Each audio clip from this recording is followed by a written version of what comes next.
A tomb that has been screaming for 2,000 years. Part 1. The Agony in the Stone. You hear it before you see it. A silent scream. Not with sound, but with the mouth wide open, jaw frozen in horror. Teeth clenched, eyes once bulging. As if the soul of the body never left. As if it's still trapped. Screaming. This is no horror story. This is no legend. This is the real corpse of a man buried in agony. A man who has been screaming from his tomb for nearly 2,000 years. And no one knows why.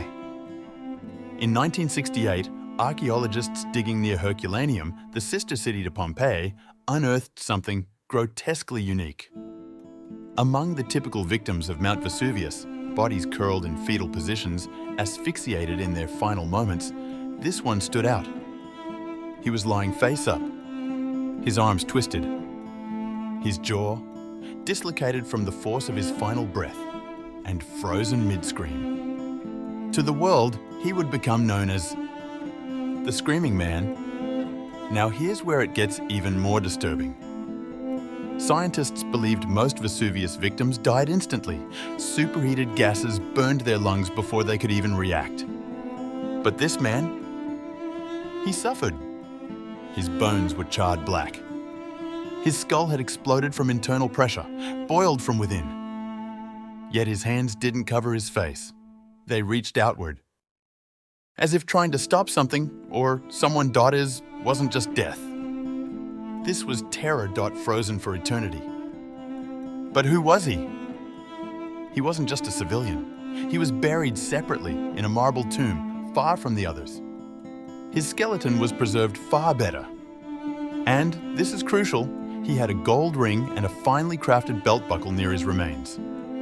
This was no poor Roman dot. This was a person of status. Possibly even a Roman officer or a member of the elite.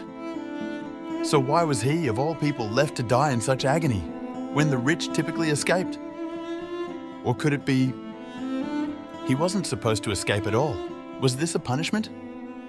A betrayal? A ritual? Or something darker? Some believe he was sealed alive, locked in the tomb before the eruption, his death having nothing to do with the volcano. Others suggest a far more sinister theory, that the scream is not from fear, but from rage. The rage of a man who knew something dangerous, something the Empire would kill to silence.